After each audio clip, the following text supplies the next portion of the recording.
Legal, gravando então. Bom dia oficialmente então a todos. Muito obrigado por estarem aqui junto comigo nessa segunda-feira, meio chuvosa, né? Um tempinho meio estranho. Hoje a gente vai falar sobre o quê? Deixa eu colocar aqui no modo apresentação. Nós iremos falar hoje sobre ondas sonoras, né? Quando falamos de som, nós falamos de um conteúdo muito extenso na física. Daria para termos, assim, mais de 10 aulas só sobre sons. Porque é um conteúdo realmente extenso. Porém, o que importa para a gente é muito mais a parte teórica a respeito dos sons do que os cálculos. Nós faremos cálculos também, mas normalmente quando isso daqui aparece para vocês em alguma prova, assim, e até o que é mais importante para vocês no ensino médio é reconhecer os fenômenos que estão relacionados aos sons. Tá? Isso é muito importante, eu diria assim que é o básico. A gente vai dar uma ênfase maior a essa parte, para depois chegarmos até os cálculos. Os cálculos que envolvem sons, eles podem ser cálculos extremamente avançados e existem muitas fórmulas. Mas normalmente o que aparece para a gente são aplicações com 2 ou 3 fórmulas, que são as fórmulas mais básicas. Então, a não ser que você seja um aluno que vai prestar um vestibular militar, né, IME, ITA, você tem essa aspiração para a sua vida, normalmente você vai precisar saber mais reconhecer os fenômenos do que qualquer outra coisa. Os cálculos que aparecerem serão simples.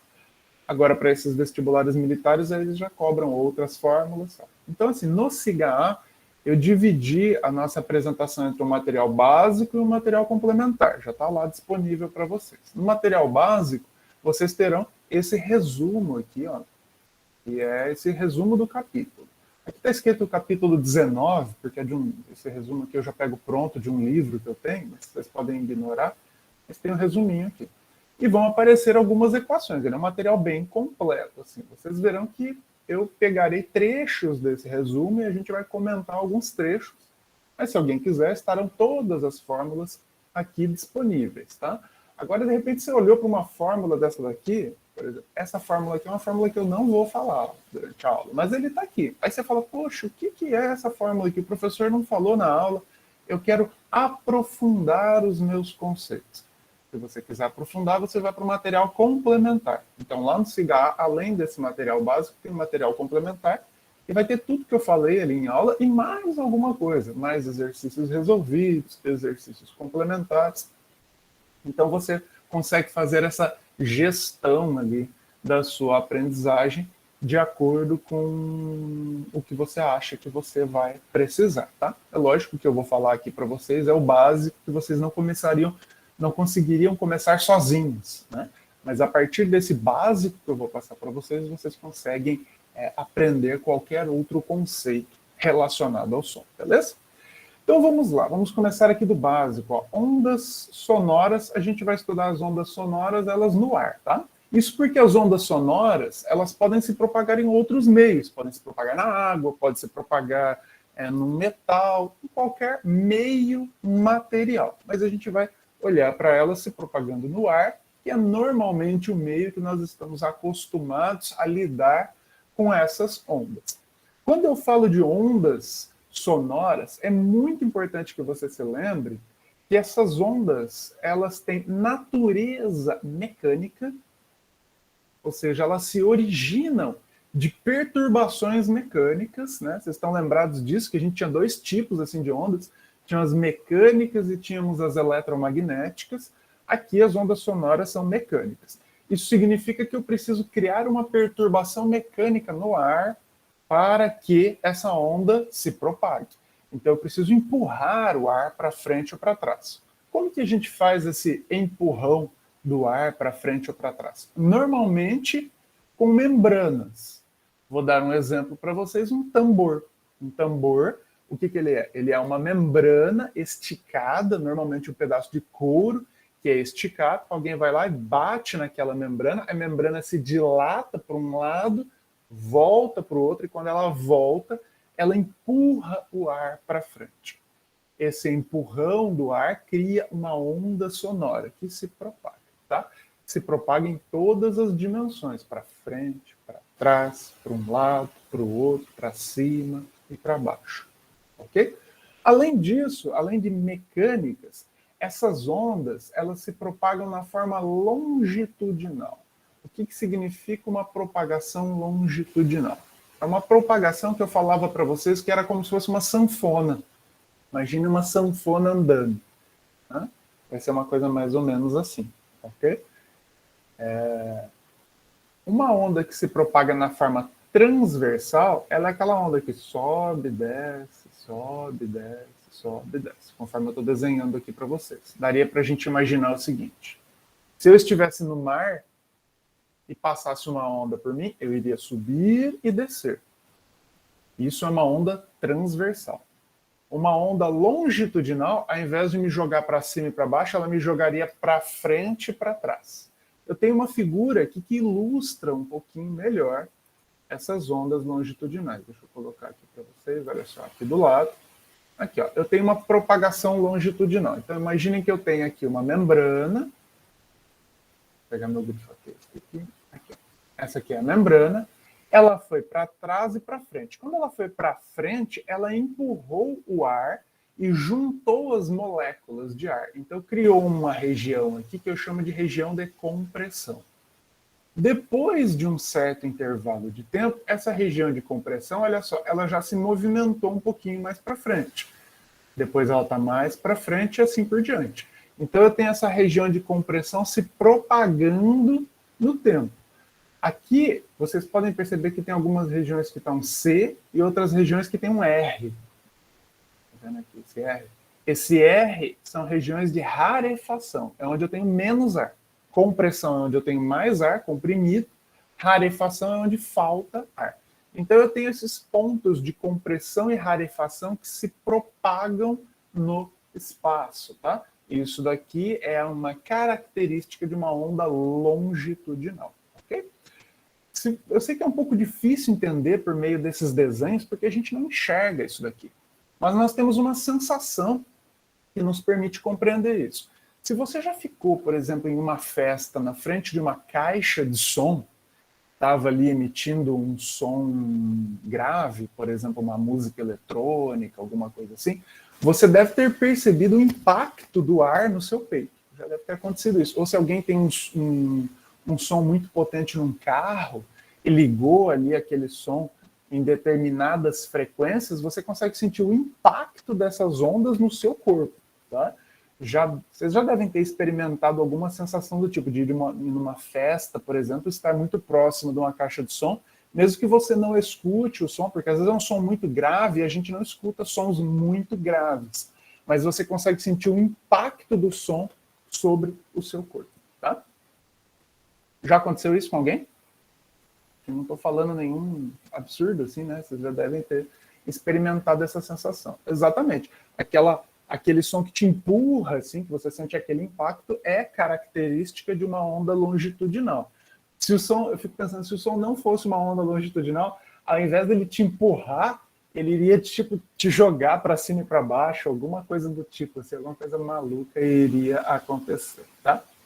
Bem, e o que são esses sons, né? Como nós percebemos o som? Nós percebemos o som através de um sistema do nosso corpo chamado sistema auditivo, que é composto pela orelha.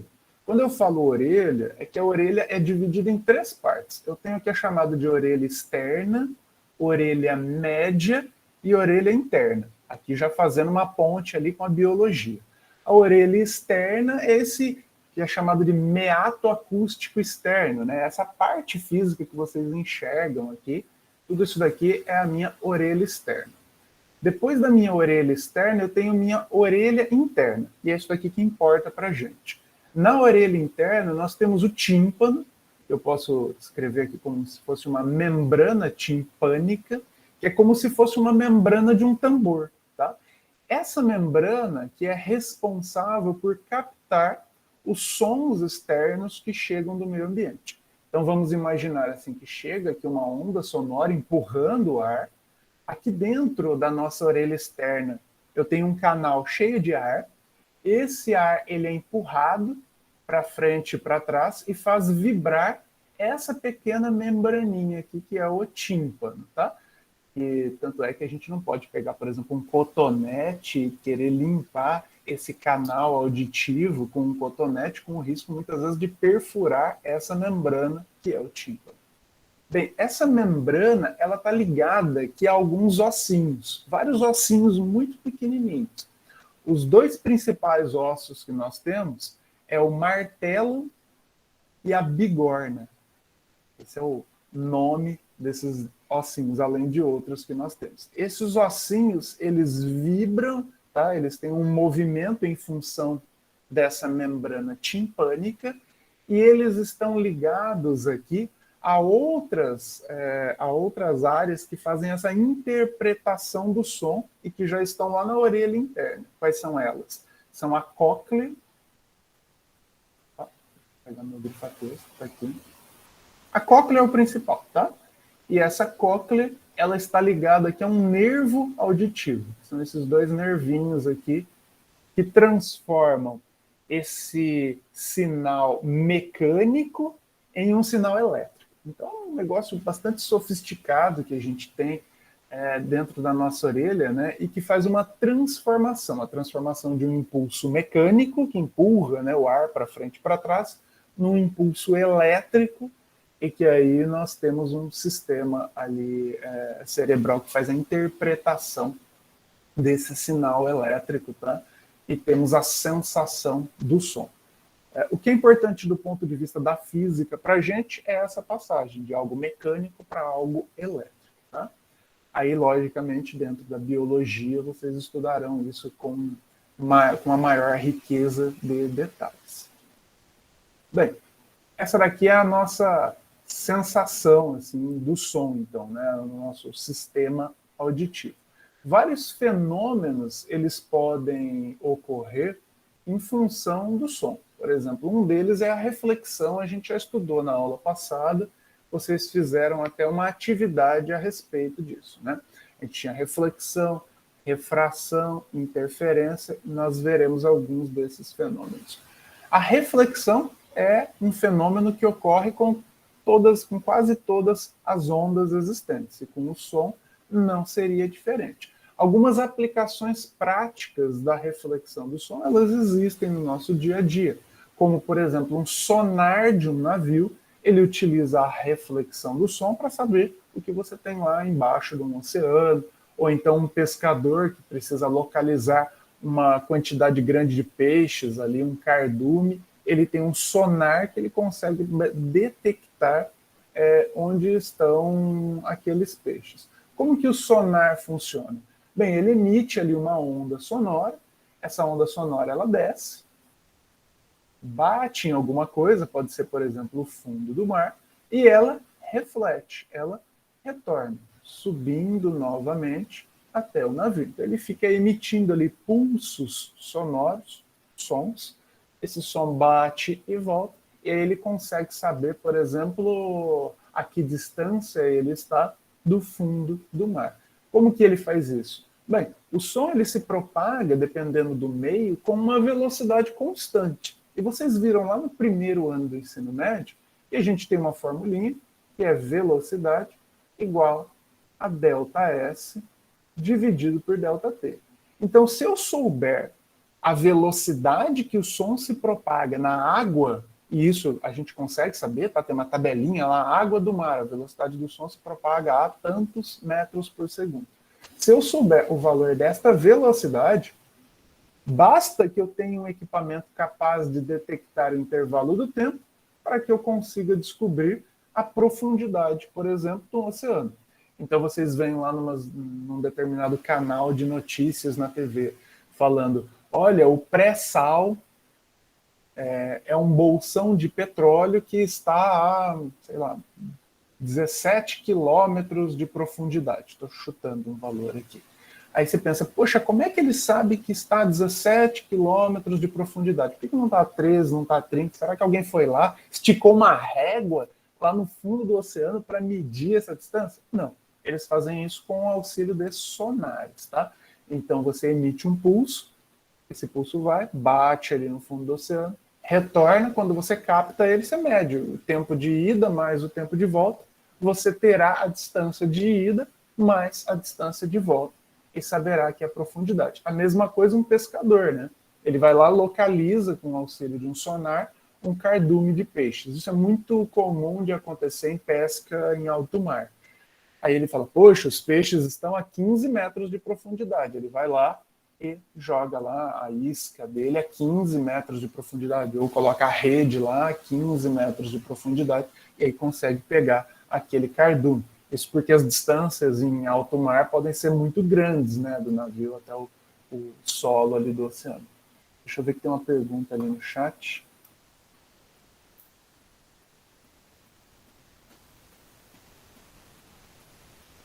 O Daniel pergunta, ó, a gente consegue sentir esse pulso se estiver abaixo do sonar? Normalmente não consegue sentir, Daniel. Não consegue sentir porque o sonar, ele normalmente trabalha com sons que não estão dentro da nossa faixa de audição. Vou chegar um pouquinho mais à frente na nossa aula nessa parte do conteúdo. Mas nós ouvimos uma determinada faixa de frequências. Se a frequência for maior ou menor daquilo que nós conseguimos ouvir, a gente não ouve nem sequer sente, tá? Então, não, nós não conseguimos sentir esse sonar, nem os peixes, por exemplo, vão conseguir perceber determinadas frequências, tá? Então, por exemplo, a gente tem aqui do lado, eu estava falando de ultrassom do sonar, a mesma coisa aqui, a gente tem um ultrassom 3D aqui, ó, de um bebê. Então, nós temos aqui um bebê na barriga ali da mãe, né? E você tem essa formação dessa imagem tridimensional. Essa imagem é formada através de um exame de ultrassom.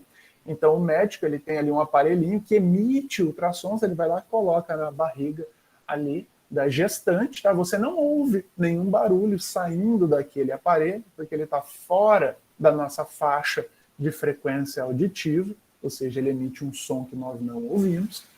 Esse som ele bate ali no feto, volta, tá? E aí, dependendo da distância em que ele está, você tem um equipamento, um computador, que interpreta essa imagem que interpreta esse sinal, perdão, e forma uma imagem. Então, o que a gente tem aqui, ó, os tons mais claros estão a uma distância menor do aparelho de ultrassom, estão mais próximos. Os tons mais escuros estão mais distantes. Com base nessa diferença de distâncias, né, o computador ele faz essa continha da velocidade média ΔS sobre ΔT várias vezes para vários pontos, e aí é capaz de formar ali uma imagem em 3 dimensões. Incrível, né? Permite ali ao médico olhar e saber como é que está a situação ali dentro da barriga da gestante antes do bebê nascer, tá? Então essas são as duas principais aplicações, tá, da reflexão. Vou seguir um pouquinho mais à frente. A gente tem um outro fenômeno, que é o fenômeno da refração. Estão lembrados do que era refração? Sempre que eu falava assim para vocês, refração, vocês têm que lembrar do quê? Primeira coisa, né? Refração é mudança de velocidade. Vou colocar aqui um ΔV, que indica mudança de velocidade. Vamos ler aqui, ó. A refração do som é um fenômeno difícil de ser notado, embora ocorra como em qualquer propagação ondulatória. Ela pode ser percebida em dias quentes, na praia, por exemplo. Veja a figura a seguir. As linhas circulares representam esquematicamente o trajeto das frentes de onda do som emitido pela mulher. Então, olhem só, tem uma mulher aqui e ela falou alguma coisa. Vamos supor que ela tenha ali chamado essa outra pessoa que está, esse homem aqui que está deitado. Então ela falou, ô fulano, né, gritou ali. No momento em que ela gritou, eu tenho aqui as frentes de onda se propagando. Daria para a gente imaginar que são esses pontos de compressão. Vocês concordam comigo que esse som ele deveria seguir em linha reta? Deixa eu ver se eu consigo fazer uma reta aqui. O som deveria seguir em linha reta e chegar até o homem. Ela falou assim, virada para o homem, né? Porém, percebam que o que aconteceu aqui, ó, foi que o som fez uma curva e subiu. Por que o som ele fez essa curva e subiu? Justamente porque aqui ocorreu o efeito da refração. À medida que o som ele estava se dirigindo em direção ao homem, ele foi encontrando massas de ar cada vez mais quentes. Isso porque a areia da praia ela acumula muito calor ali e o ar próximo à areia da praia está mais quente do que a pequenas distâncias acima dela. Dessa forma, com essas mudanças de temperatura, o som acabou sofrendo uma mudança de velocidade e, consequentemente, também uma mudança de direção.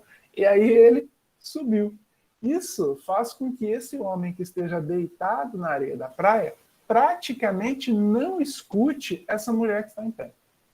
Façam esse teste o dia que vocês forem à praia, num dia quente, tá? Se a areia da praia estiver bem quente, se você estiver queimando o pé, experimente chamar uma pessoa, estando ali a pelo menos aqui uns 10 metros dela, chame essa pessoa. Talvez ela até escute, mas ela vai escutar com muita dificuldade. Você vai ter que gritar muito para essa pessoa conseguir aqui escutar, tá? Então tem uma grande diferença na intensidade do som percebido justamente por esse efeito. Ele é chamado de refração, tá? E ocorre, obviamente, em dias que estão bastante quentes, né? Num dia mais fresco, esse efeito praticamente não será percebido, ok?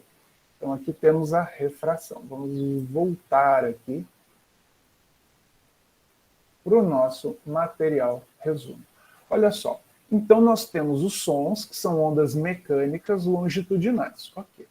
Mas uma coisa importante, ó, as ondas sonoras, elas não se propagam no vácuo. Né? Elas são ondas mecânicas, elas precisam de um meio material para se propagar. Ar, água, né? Ou qualquer outra coisa, um metal, assim por diante. Quanto mais denso for esse meio, mais fácil essas ondas sonoras elas vão se propagar, porque elas precisam de material para se propagar, né? Matéria. Quanto mais matéria você tem, mais fácil ela se propaga. Então dá para a gente imaginar que as ondas sonoras elas se propagam melhor nos sólidos, depois nos líquidos e por último nos gases. Tá? Para o ser humano, nós temos o que são chamados aqui de ondas sonoras audíveis. Audíveis são os sons que nós conseguimos escutar. Nós conseguimos escutar sons que estão numa faixa de frequência entre 20 Hz e 20.000 Hz.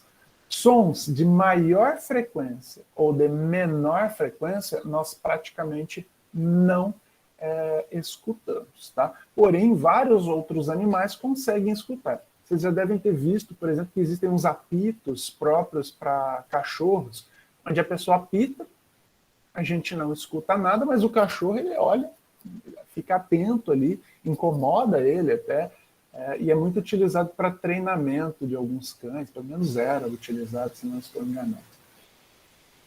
Sons maiores do que 20.000 Hz, eles são inaudíveis, a gente não consegue escutar, e eles são chamados de ultrassons. Aí entra a pergunta ali do Daniel, que falou assim, conseguimos perceber, sentir, né, os sons ali de um ultrassom, né, de um sonar? Não, eles são inaudíveis, tá? Estão acima de 20.000 Hz.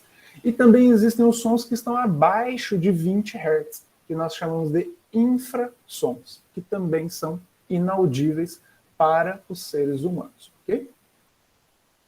Deixa eu descer mais um pouquinho aqui, se tiverem dúvidas aí, me parem, tá? A velocidade do som no ar, a 15 graus Celsius, que é o que a gente utiliza, ela tem um valor constante, tá? Tá aqui o valor dela, ó. 340 metros por segundo. Então imaginem a seguinte situação. Imagine que eu fale alguma coisa, eu falo uma palavra, por exemplo, casa. Eu falo casa. No momento que eu falei casa, o som sai da minha boca, porque minha garganta que vibrou, empurrei o ar para frente e para trás e sai aquela palavra casa. Ela sai da minha boca a 340 metros por segundo. Isso dá 1.224 quilômetros por hora. Então percebam, se eu soltar essa palavra casa e quiser ultrapassá-la, ou seja, ser mais rápido do que o som, eu preciso conseguir atingir, no mínimo, uma velocidade de 1.224 quilômetros por hora para conseguir superar a velocidade do som. Isso é chamado de barreira do som. Existem alguns poucos aviões que militares que conseguem superar a barreira do som, ou seja, eles conseguem ser mais rápidos do que os sons que eles próprios emitem. Tá? Então é algo muito interessante assim de se perceber. Imagine a seguinte situação: um avião passa e depois vem o som. Tá? Vocês podem perceber um fenômeno também semelhante a esse no momento em que você tem uma tempestade, um dia chuvoso e cai um raio.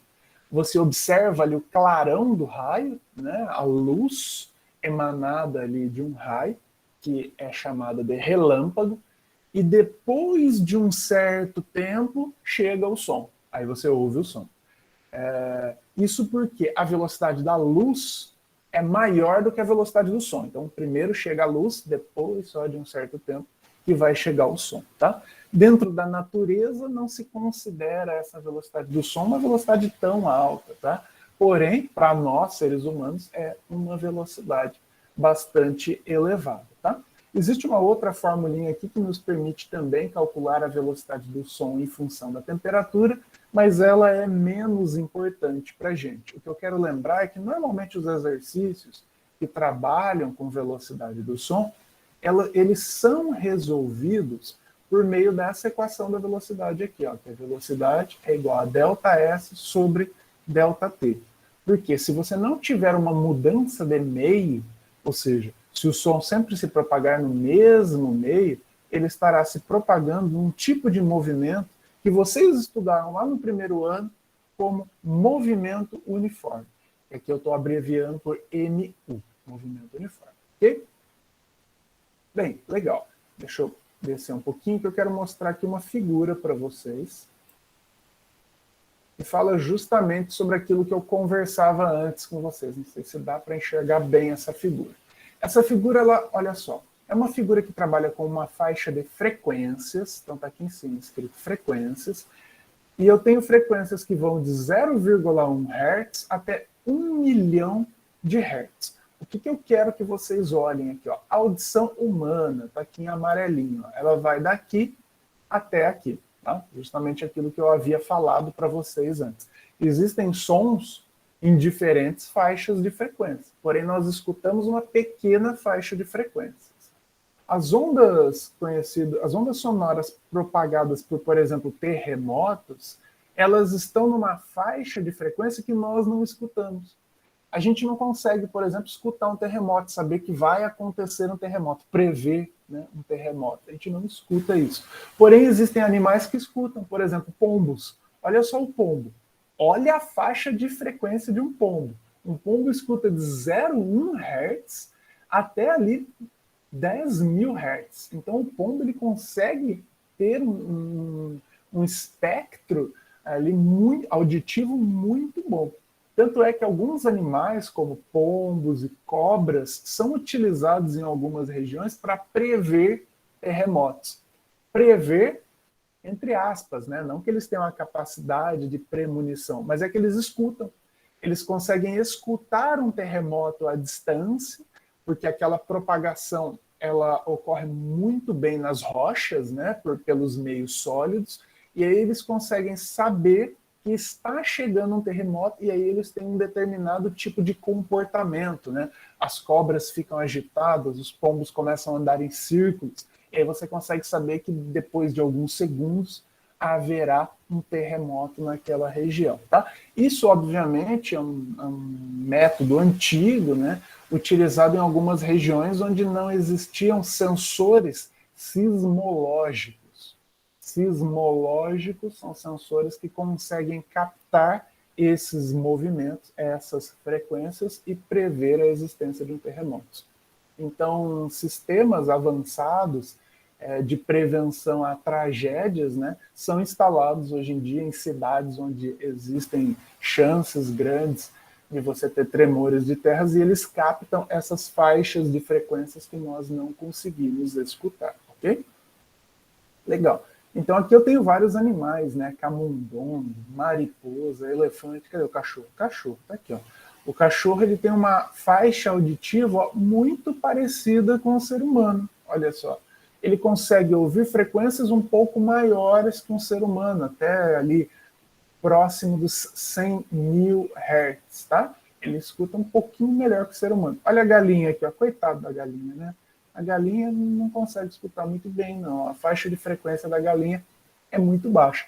Isso significa que dependendo da intensidade de voz, dependendo da frequência que você falar, quando eu falo de frequência, entendam o seguinte, né? Ó, sons de alta frequência, para cá, ó, alta frequência, são chamados de sons agudos. A alta frequência é um som agudo. Baixa frequência é um som que nós chamamos de som grave, ok?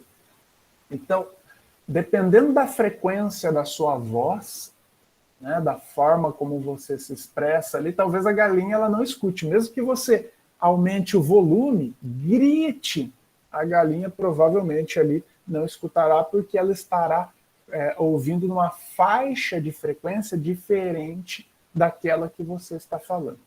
Existe uma diferença importante entre o que é a frequência e o que é o volume que nós falamos, tá? E isso normalmente gera algumas confusões. Deixa eu voltar aqui para falar. Aqui a gente vai entrar nessa parte de qualidades fisiológicas do som. Olha só. Quando eu falo de altura do som, normalmente essas palavrinhas elas confundem. Altura é a característica pela qual diferenciamos sons graves de sons agudos. Então, para a física, quando eu falo que eu tenho um som alto, eu estou falando de alta frequência. Eu não estou falando de volume, tá? Volume é uma coisa, frequência é outra. Vamos desenhar isso daqui para ficar mais simples assim da gente entender. Se eu desenhar essa onda aqui, ó, peraí, aqui, desenhei uma onda. E aqui embaixo eu vou desenhar uma outra onda. E pergunto para vocês, qual destas duas ondas que eu desenhei, a 1 ou a 2, tem maior frequência? Me respondam, qual é a onda de maior frequência, a 1 ou a 2? Coloquem lá no chat. A 2, né? Ela tem maior frequência porque ela oscila mais vezes por segundo do que a onda 1, ok? Agora, então, se eu falar para vocês qual som aqui, 1 ou 2, é mais alto, vocês vão falar, bem, o 2 é mais alto do que um som 1. Entenderam a ideia?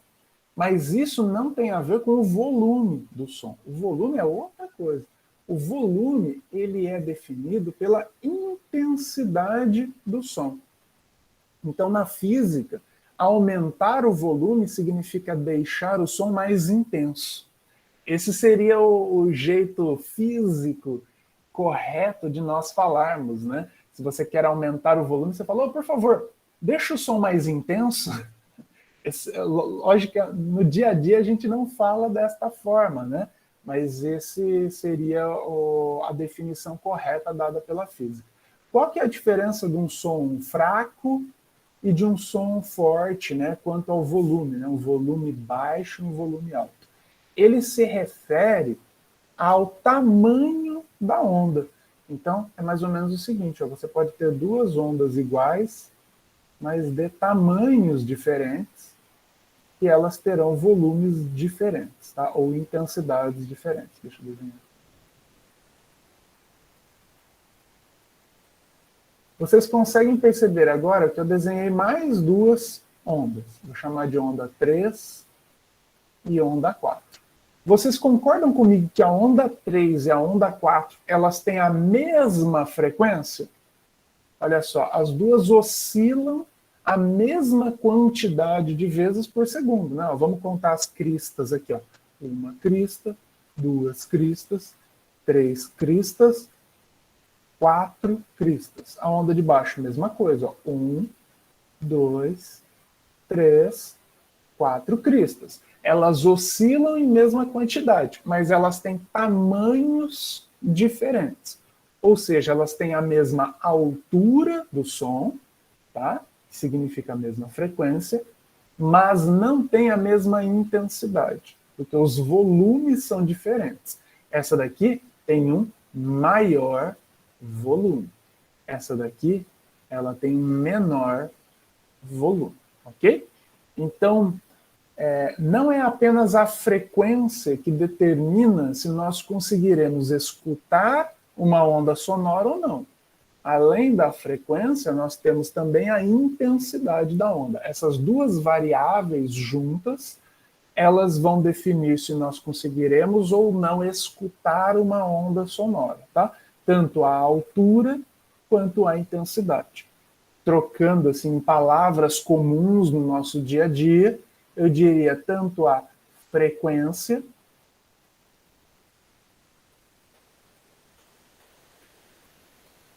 quanto o volume. Ok? Essas duas características determinam aqui se o som é audível ou não. É muito comum que, com o passar da idade, a nossa faixa de frequência vá diminuindo, tá?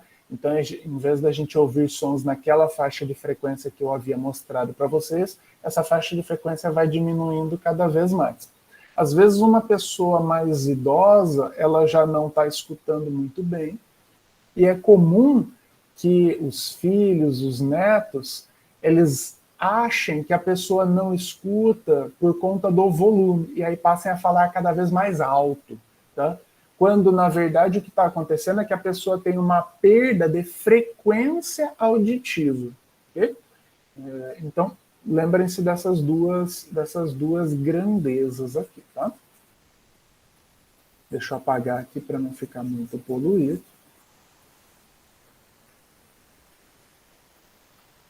Tem uma pergunta ali da Carol Vanzin no chat, deixa eu ver. Mas e as pessoas com pouco ou nenhuma audição? Elas sentem as vibrações do som dependendo dessa vibração. Sim, dependendo da vibração conseguem sentir, tá? Como eu falei para vocês, sons mais graves, eles têm como característica, dependendo do volume, claro, conseguir empurrar mais, criar pontos de compressão mais intensos. E aí você consegue sentir como um impacto, assim, essas vibrações. Mas isso não significa que você conseguirá interpretar aquele sinal sonoro, ok?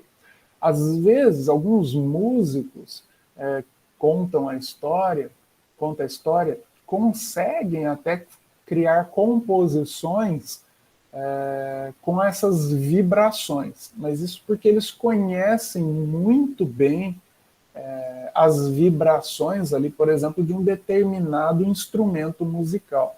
Então existem histórias de pianistas que conseguiram compor músicas mesmo sem conseguir escutar, tá? Mas isso porque eles conseguiam ali muito bem sentir as vibrações ali do piano, por exemplo, e também conheciam muito bem as notas musicais, tá?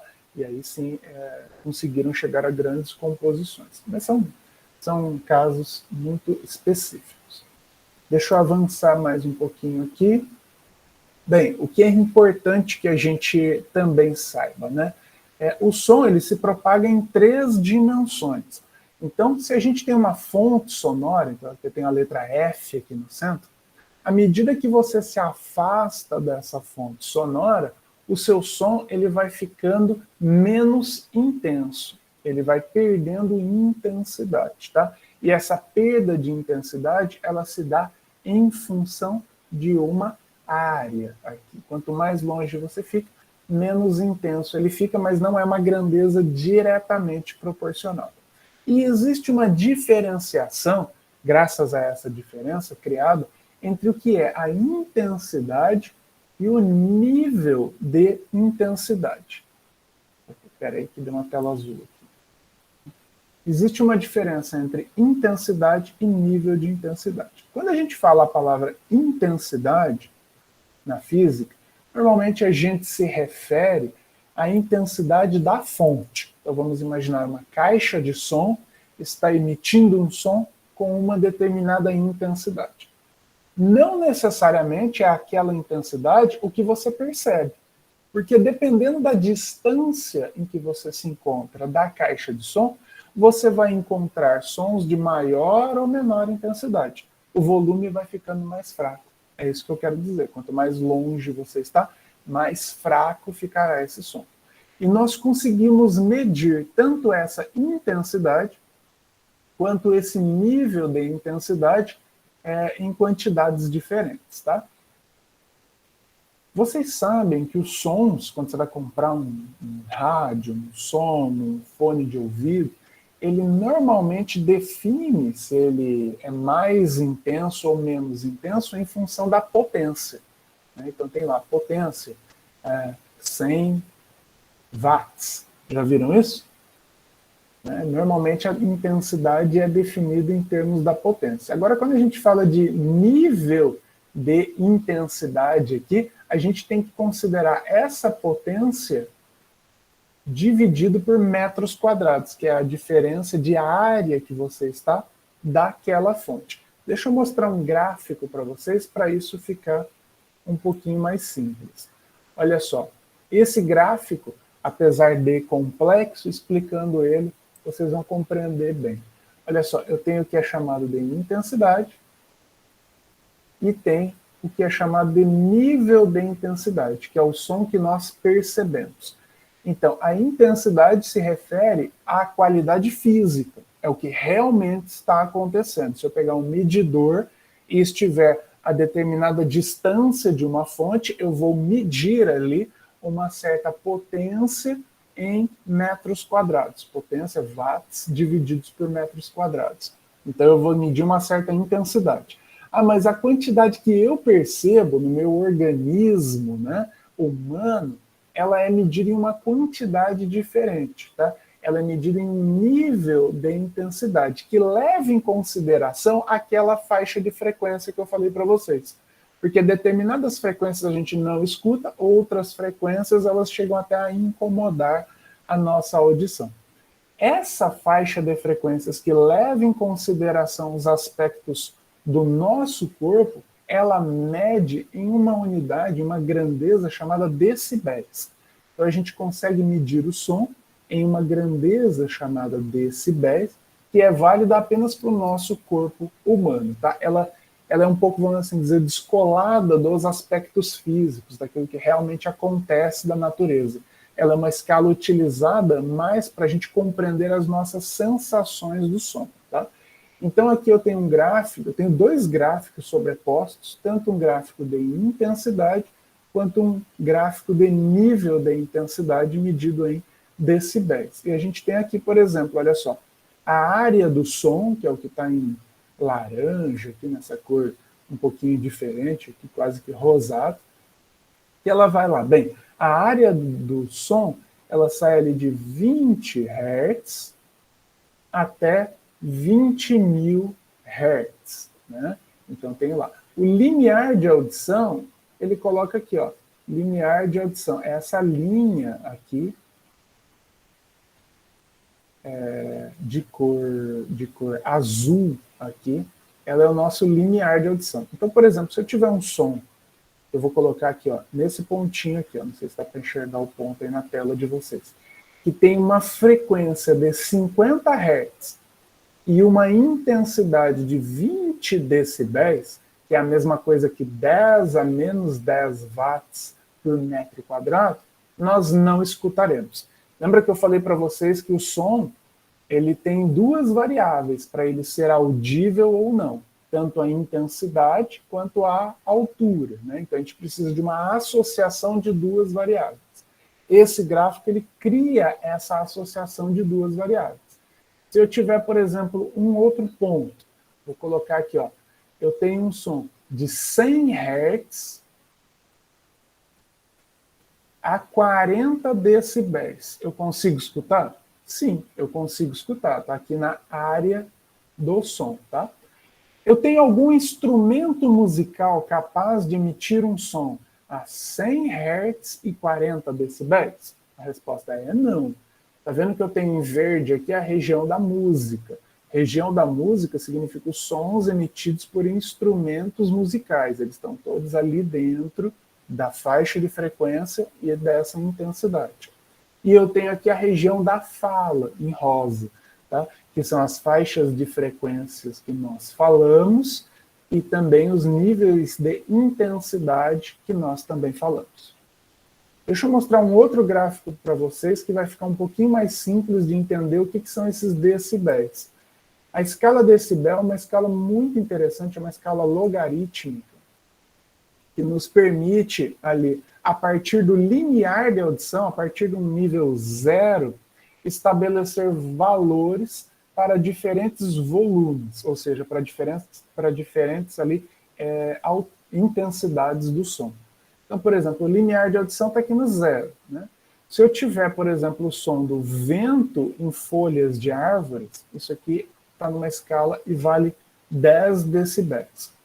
Um murmúrio a 1 metro, 20 decibéis. Então, uma pessoa falando baixinho ali, né, cochichando a 1 metro de distância de vocês, você tem um som ali de 20 decibéis. Um mosquito, ele faz um som que tem ali 40 decibéis. Um carro silencioso, 50 decibéis. E assim por diante, né? Um aspirador de pó. Não sei vocês, mas já me incomoda o barulho de um aspirador de pó se ele estiver ligado durante muito tempo. Ele está a 70 decibéis. Um cortador de grama, 100 decibéis. Acima de 80 decibéis, a gente já começa a criar problemas, prejuízos para o nosso tímpano, para a nossa orelha, tá? Então já são sons que começam a causar danos na nossa audição. Olha só, uma sirene ou um concerto de rock está aqui, ó, 110 decibéis. Limiar da dor, 120 decibéis. Então um som emitido no volume acima de 120 decibéis, nessa intensidade, ela vai te causar dor. Uma britadeira, 130. Se você estiver próximo de um avião a jato, 105 decibéis.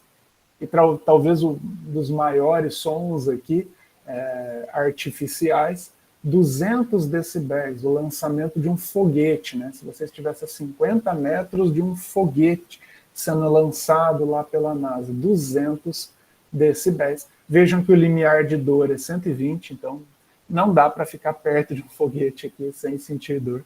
Normalmente, quando existem os lançamentos de foguetes, se vocês já acompanharam, as pessoas ficam a quilômetros de distância, é proibido que as pessoas fiquem ali nas proximidades. Aí muita gente fala, por que fica tão longe? Será que é o risco de explosão? Bem, são várias coisas, né?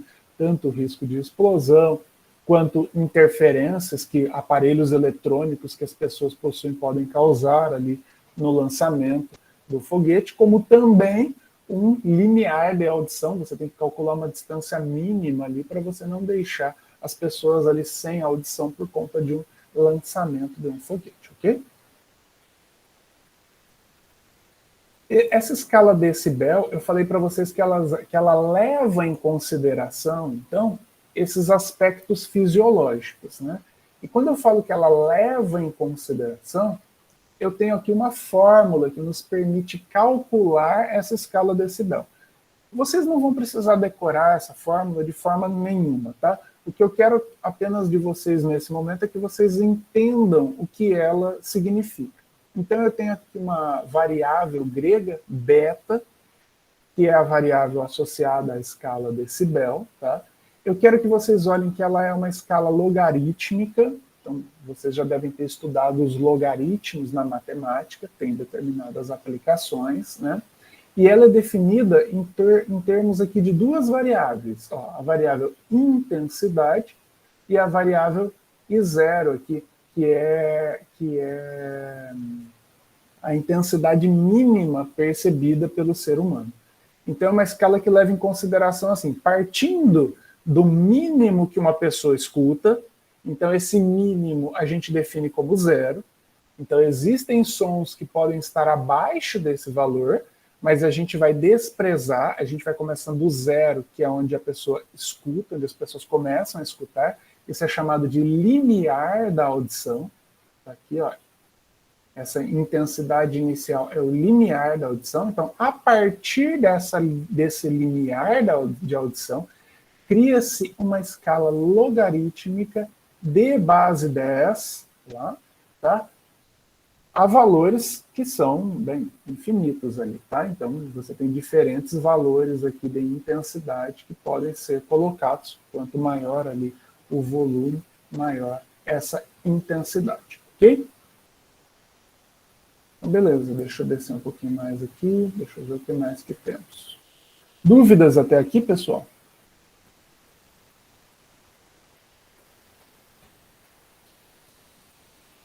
Agora que eu vi que tem mais coisas ali no chat, espera aí, deixa eu dar uma olhadinha. A Carol fala, pelo que me lembro, teve uma moça no The Voice que tinha dificuldade auditiva e conseguia sentir as vibrações através do chão. Provavelmente não, Carol. Essas vibrações, elas são vibrações muito pequenininhas, de frequência muito pequena, e não são simples assim de serem sentidas. Elas só conseguiriam ser sentidas, como eu falei, por uma pessoa que já conhecesse essas vibrações antes, assim, em determinados instrumentos musicais, que são instrumentos acústicos, tá? No geral, não, isso não pode ser feito, tá? O André fala, só conseguiu ouvir 120 decibéis acima, abaixo nunca. Ah, legal. 120 decibéis já é um valor bastante alto, né, André? Então, acima de 120 decibéis. Então, veja que determinados volumes, né? Então, você vai conseguir ouvir ali bastante alto. A nossa voz, normalmente, ela fica bem abaixo dos 120 decibéis. A Carol, professor, teve uma época que tinha um desafio de ouvir um zumbido de fones, perfeito, que era insuportável. Carol, você sabe que teve uma época que isso realmente aconteceu e eu achei que isso ia ser até questão do Enem, e não caiu no Enem. O que acontecia? Os alunos, eles faziam uma pegadinha, pregavam uma peça em alguns professores. Eles faziam o quê? Eles tinham um aplicativo no celular que emitia sons em diferentes frequências. Esse aplicativo deve existir até hoje. E aí eles iam lá e colocavam um barulho, um som, numa frequência muito baixa, ali próximo desse limiar de audição, bem no limiar. Só que acontece o seguinte, eu já tenho 34 anos, vocês têm ali entre 16 e 18 anos. Vocês têm um limiar de audição maior do que o meu. Isso significa que, independente do volume, existem determinadas faixas de frequências que vocês escutam e eu não. Então, o que os alunos faziam? Colocavam um som de volume bastante alto, então vou colocar assim, volume intenso, tá? Que todos os alunos escutavam e até incomodava, mas eles colocavam numa determinada frequência que o professor não escutava, porque normalmente os professores são mais velhos e já sofreram alguma perda auditiva, né? E aí a frequência auditiva, o espectro auditivo já está menor. E aí eles ficavam dando risada, brincando lá, porque colocava o barulho, todo mundo escutava, menos o professor. Tá? Finge que eu não contei isso para vocês, isso não existe. Quando a gente voltar para presencial, não façam isso, tá? Mas sim, isso realmente ocorria, tá? Outra grandeza importante aqui dentro da física é o timbre, né? Então, o timbre significa o quê? Nós podemos ter, por exemplo, dois instrumentos musicais tocando no mesmo volume e numa mesma frequência. Porém, nós saberemos que um instrumento é um piano e que o outro é um, sei lá, um violão. Mesmo que eles estejam tocando uma mesma frequência e um mesmo volume. Aí você fala, mas como? Se é a mesma frequência e a mesma intensidade, como que eu consigo diferenciar um instrumento musical do outro? Ou como que eu consigo diferenciar a voz de uma pessoa da outra pessoa tendo a mesma frequência e o mesmo volume? Pelo timbre, tá? Então, olha só, timbre é a característica pela qual diferenciamos sons de mesma altura e mesma intensidade emitidos por fontes diferentes. Ele se relaciona à forma da onda sonora. Então, quando eu venho aqui e desenho para vocês uma onda assim, ó, tá? Se a gente tivesse um instrumento capaz de analisar exatamente como é essa onda, a gente perceberia que, na verdade, ela não é assim. Ela tem ali um formato mais ou menos, sei lá, assim, ó. E aí eu tenho uma onda aqui, por exemplo, de um saxofone. Se eu, ao invés de tocar um saxofone, tocar uma flauta doce, na mesma frequência, na mesma intensidade, essas rugosidades existentes na onda serão diferentes. Então, da flauta doce, ela seria, sei lá, vamos supor que tivesse menos intensidade, menos rugosidade. Seria mais ou menos assim. Se eu tocasse num piano, seria, sei lá, assim. Sabe? Então, na média, vejam que todas elas podem ser representadas aqui, ó, por uma onda. Mas essas ondas, elas são desenhadas de formas diferentes em função do seu timbre, tá? Não, Carol, o timbre ele não é o agudo ou o grave. Isso é a frequência. O timbre é o formato da onda, tá? Legal. E por último aqui, já para a gente chegar quase no finalzinho aqui,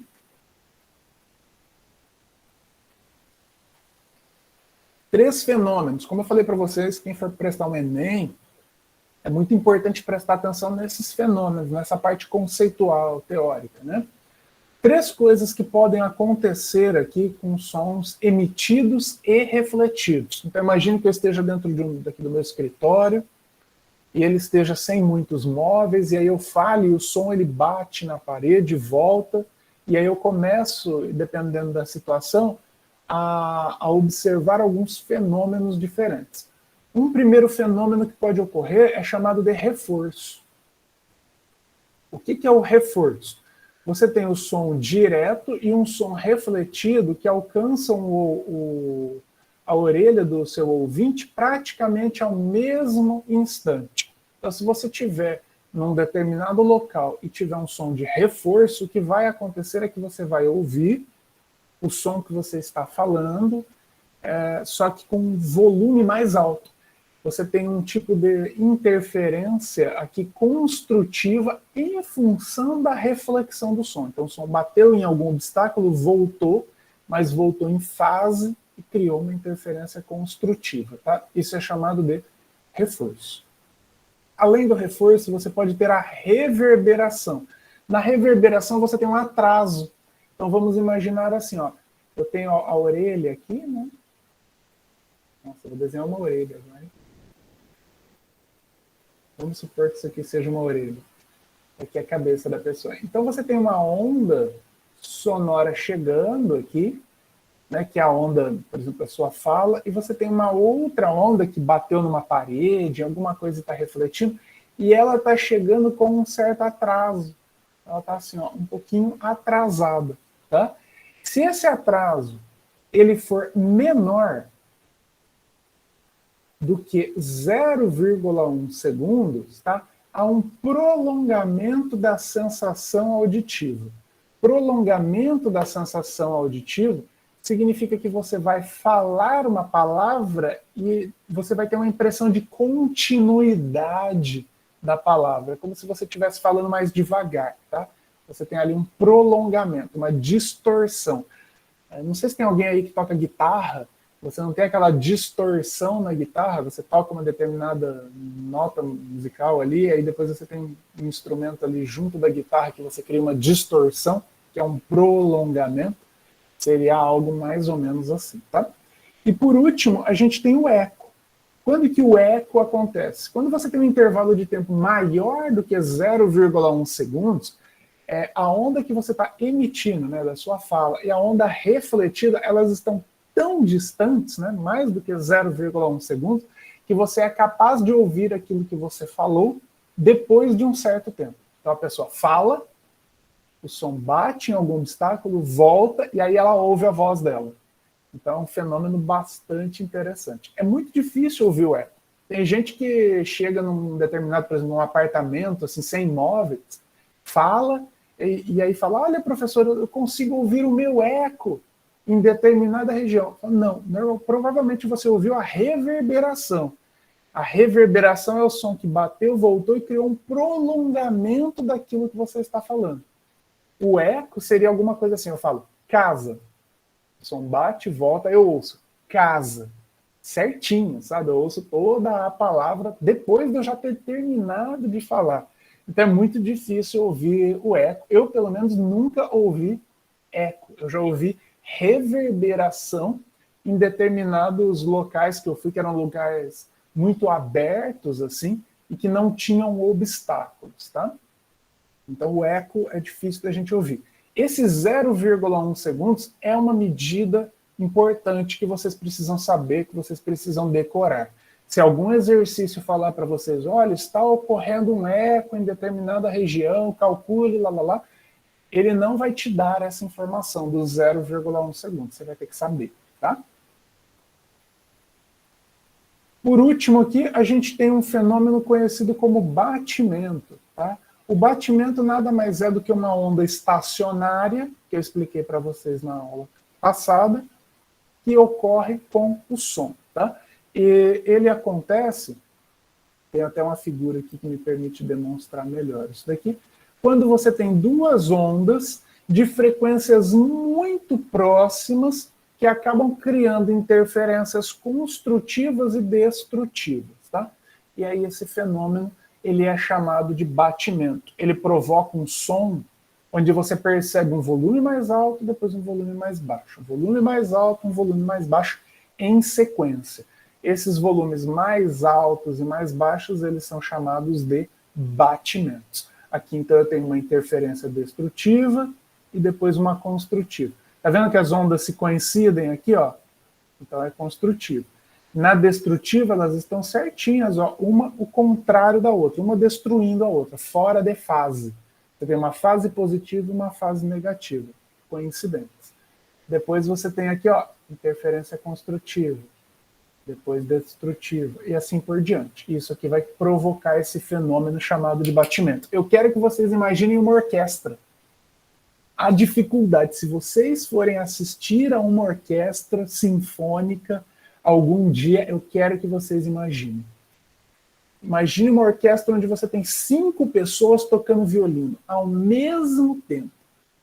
Para que não ocorra batimento, porque o batimento é uma coisa ruim ali para uma orquestra, né? Aquelas pessoas têm que tocar muito juntinhas. Se elas estiverem tocando ali com frequências, se tiver um instrumento que esteja um pouquinho desafinado, ou a pessoa esteja errando um pouquinho ali o tempo, tá, da música, ela pode provocar ali um batimento e acabar ali basicamente com o som da orquestra. Talvez uma plateia que não tenha um ouvido muito treinado, talvez não perceba, mas com certeza os músicos eles conseguirão perceber. Então a grande dificuldade da orquestra é essa, né? Você ter, além da pessoa ter um bom conhecimento musical, um ótimo conhecimento musical, você precisa ter instrumentos que estão igualmente afinados ou igualmente desafinados, e eles precisam tocar juntos, né? Num tempo muito certinho. A marcação de tempo tem que ser muito precisa, tá? Senão ocorre esse fenômeno do batimento. Depois, quem tiver curiosidade, a gente tem um instrumento que cria batimentos lá no laboratório de física. Ano que vem eu posso mostrar para vocês, tá? Deixa eu ver se tem mais alguma coisa aqui para frente. Acho que não. Última coisa que eu tenho que falar para vocês. Efeito Doppler. Efeito Doppler foi desprezado por muito tempo, mas caiu no Enem. Muita gente falava, isso daí não cai no Enem, né? Até que chegou um belo dia que caiu, né? A Carol fala assim, deixa eu ver ali no chat, o som do batimento cardíaco é assim, né? O batimento cardíaco é uma interpretação, né? Não é uma onda sonora, né? Mas sim, ele também pode ser representado na forma de uma onda. Qualquer fenômeno periódico pode ser representado na forma de onda. Efeito Doppler. Última coisa que eu tenho que falar para vocês. Quem está com sono aí, acorda aí. Finalzinho aqui. Efeito Doppler. Efeito Doppler é uma variação de frequência ouvida por um observador. Quando que isso acontece? Eu vou direto para o exemplo. Você está ali parado e se aproxima de você uma ambulância ou um carro da polícia com as sirenes ligadas. A sirene do carro da polícia, ela emite um som numa determinada frequência. Mas por conta do movimento do automóvel, a frequência que você percebe é outra. Tá? Então existe uma diferença entre o que acontece fisicamente e aquilo que as pessoas percebem. Tá? essa diferença é dada por um efeito chamado efeito Doppler. Normalmente, quando uma ambulância está se aproximando de você, o som aumenta de frequência e te causa um incômodo. Depois que a ambulância passa por você, o som ele adquire frequências mais graves e aí ele te incomoda menos. Percebam isso. Se tiver uma ambulância se aproximando de você, perceba como, se ela estiver em alta velocidade, percebam como o som incomoda muito mais quando ela está se aproximando do que quando ela está se afastando. Isso é muito comum também de se perceber assistindo às corridas de Fórmula 1 na TV. Quando um carro ele se aproxima, a frequência é muito alta, é um som que incomoda. Aí depois que ele passa, a frequência fica muito grave, é um som mais agradável assim, para nós. Por que que isso acontece? Olha só, vamos a um desenho aqui que vai deixar vocês entenderem muito bem. Olha só essa primeira figura, que é a figura A. Eu tenho aqui uma fonte sonora aqui no centro, ó, representado pela letra F, emitindo sons em todas as direções, tá? Tridimensional.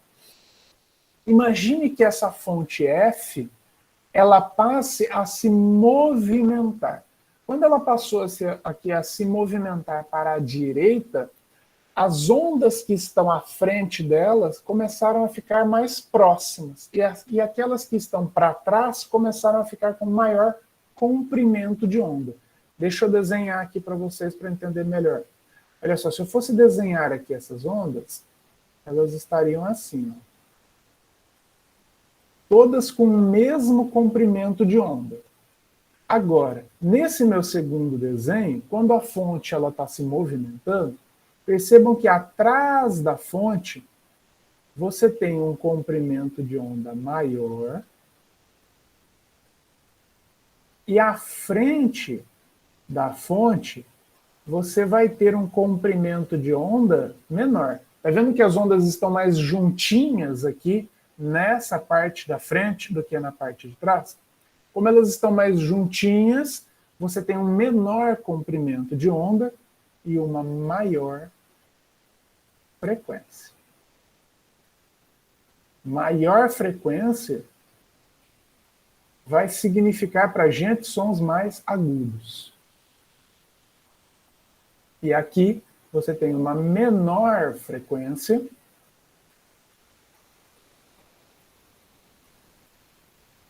e sons que serão mais graves. Ok? Tranquilo aqui? Legal. Então, aqui na frente eu tenho uma outra figura que vai representar melhor esse fenômeno. Olha só, a ambulância está se locomovendo, está se deslocando. Então, se você tem uma pessoa à frente da ambulância, ela percebe sons mais agudos. Uma pessoa aqui atrás, ela vai perceber sons mais graves, tá?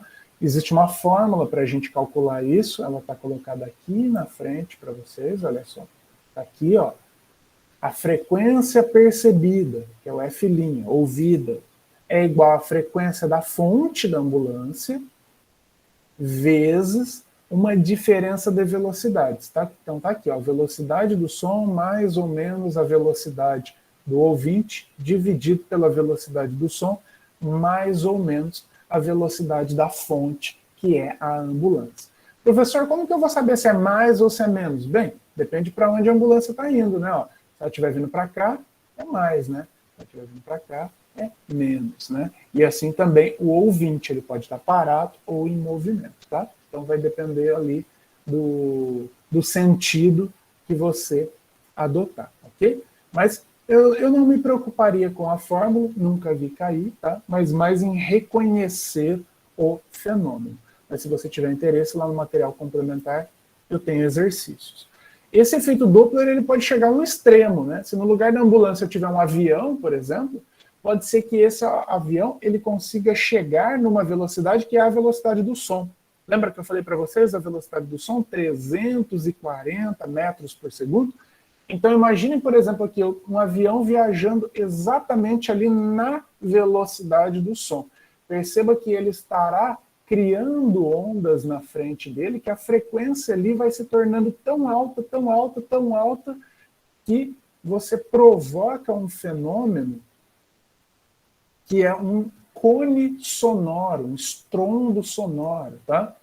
E esse cone, eu vou mostrar uma foto aqui para vocês, ele é representado aqui nessa foto. Olha só, o que está acontecendo exatamente aqui? Ó. Isso aqui é uma foto real, tá? De um avião que atingiu a velocidade do som, ele ultrapassou a barreira do som. Quando ele ultrapassa a barreira do som, as frequências elas são tão altas ali à frente do avião que eles provocam uma variação muito grande das moléculas do ar que fazem com que essas moléculas se condensem e formem esse cone, essa nuvem ao redor do avião. Junto dessa nuvem surge também um estrondo muito forte, como se fosse ali um trovão, tá, provocado por um raio. Então é um som de grande altura. Isso daqui também pode aparecer em questões de vestibulares, porque há tempos atrás estava ocorrendo num contexto político, se não me engano era o governo Dilma, onde eles estavam para aprovar a compra de aviões militares caças para a aeronáutica, que acabaram não aprovando ali por um problema nos contratos, e um piloto da Força Aérea Brasileira, ele sobrevoou a Praça dos Três Poderes e ultrapassou a barreira do som exatamente em cima da Praça dos Três Poderes, se não me falha a memória, e esse estrondo foi tão grande que quebrou algumas vidraças dos prédios ali próximos. Então quebrou, por exemplo, os vidros do STF. Aí o piloto teve que pagar os vidros do STF. Então foi uma forma de protesto ali um pouquinho... Bem, eu estou falando com protesto, mas provavelmente dizem que foi sem querer. Eu acho difícil acreditar que foi sem querer, porque são pilotos muito bem treinados, mas talvez ele não esperasse que fosse causar aqueles danos ali, aquele local, mas realmente causa um efeito sonoro ali de grande intensidade, tá, que incomoda bastante os nossos ouvidos e causa um deslocamento de ar forte o suficiente para provocar, inclusive, quebras de vidraças, tá? Se alguém assistiu aquele filme Top Gun, também tem algo bastante parecido. Um piloto de avião atinge ali a velocidade do som no momento em que ele está passando por uma torre de controle, provoca esse cone, esse estrondo muito grande, quebra ali os vidros da torre de controle. Ok? Tranquilo, gente? Dúvidas até aqui? Perguntas? Não? Bem tranquilinho? Legal. Estão com sono já? Falei bastante aqui já, 15 para as 10. Eu tenho 2 exercícios para fazer com vocês, mas eu vou fazer o seguinte, para essa aula não ficar muito extensa e eu não precisar correr com os exercícios aqui, eu vou fazer o primeiro exercício com vocês. É um exercício mais simples.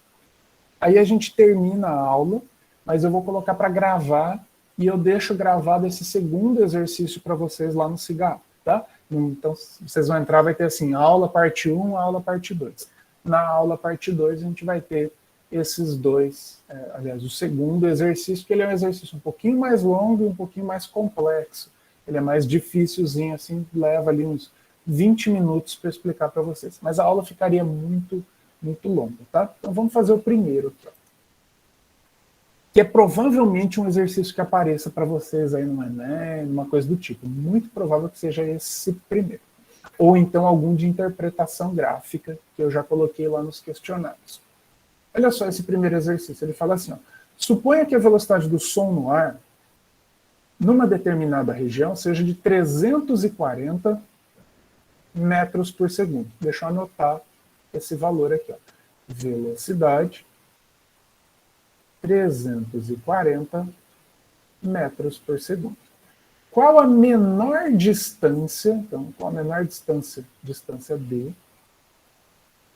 entre uma pessoa e um obstáculo, em que o som se reflete para que ela ouça o eco da sua própria voz? Então, imagine que você está numa sala, ou de frente para uma parede, alguma coisa assim, ele pergunta qual a menor distância que você tem que ficar dessa parede para você ter eco, tá? Bem, se você vai se lembrar que o eco, para ocorrer, você precisa ter um intervalo de tempo mínimo de 0,1 segundos, ok? Esse é o intervalo mínimo. Veja que o exercício ele não trouxe essa informação do 0,1 segundos, ele espera que você saiba, tá? Possivelmente, se fosse um Enem, assim, ele iria trazer esse valor para vocês. Já outros vestibulares, não dá para saber.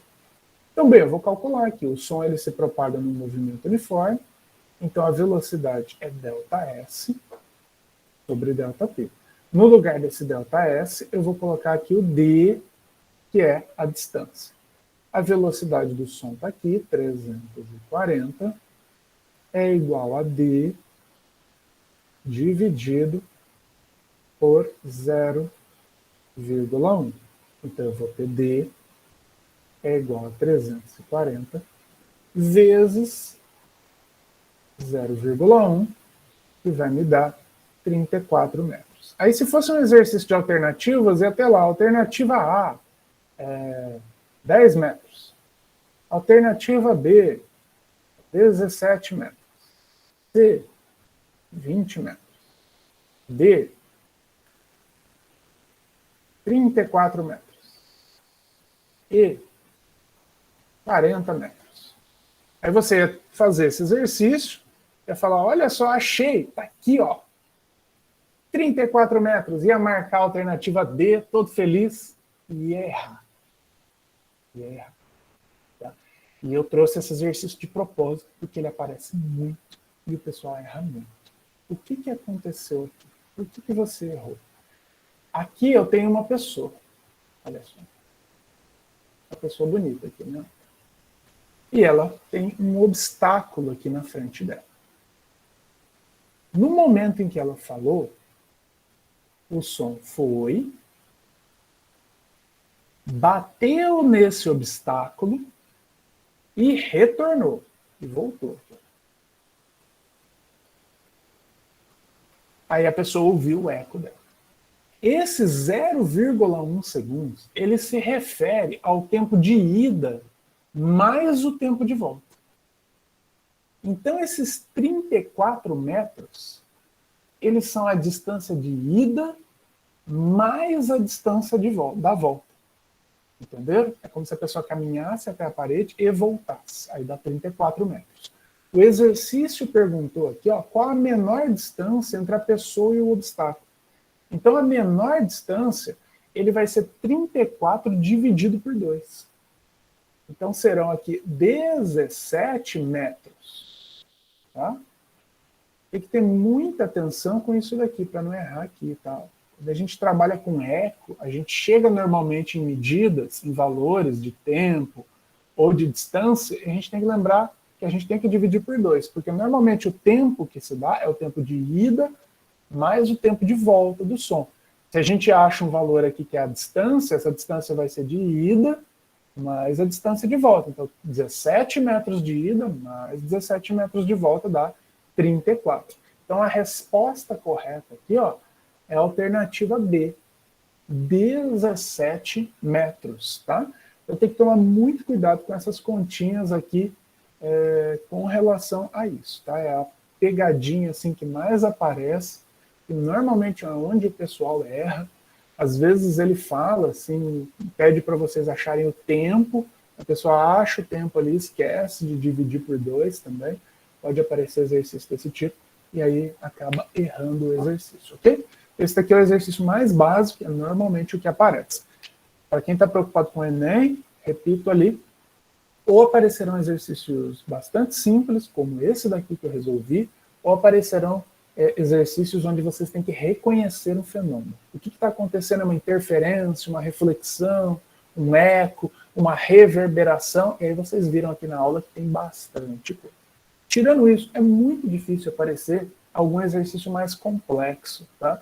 Como esse daqui, que é o segundo exercício. Mas eu preciso deixar esse exercício para vocês, então eu vou terminar essa aula de hoje aqui, mas eu vou continuar para gravar esse exercício. Vocês podem ir tomar um café, ficarem tranquilos, se prepararem para a próxima aula de vocês, e aí depois entrem lá no Siga e vocês podem, com calma, assistir a esse segundo exercício, tá? Outra coisa que aparece bastante no Enem é interpretação de gráficos. E aí, para interpretação de gráficos, eu coloquei um exercício lá no SIGA para vocês fazerem no questionário, um exercício que tem aquele gráfico da audição. Façam com bastante atenção aquele exercício, porque é um exercício importante. Tá? É difícil de interpretar as coisas ali naquele gráfico, mas uma vez que você consiga, fica fácil, ok? Muito obrigado, pessoal. Muito obrigado pela aula de hoje. Espero que vocês tenham uma boa semana. Muito obrigado, Angélica, Ângela. André, como foi? Me saí bem?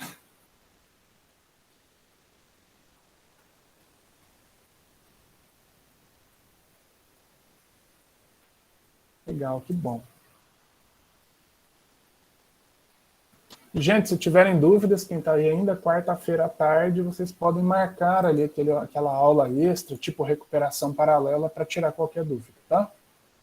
Um grande abraço aí para vocês. Vou interromper aqui a gravação.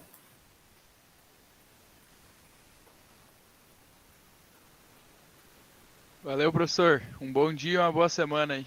Valeu, Pedro. Tchau, tchau. Boa semana.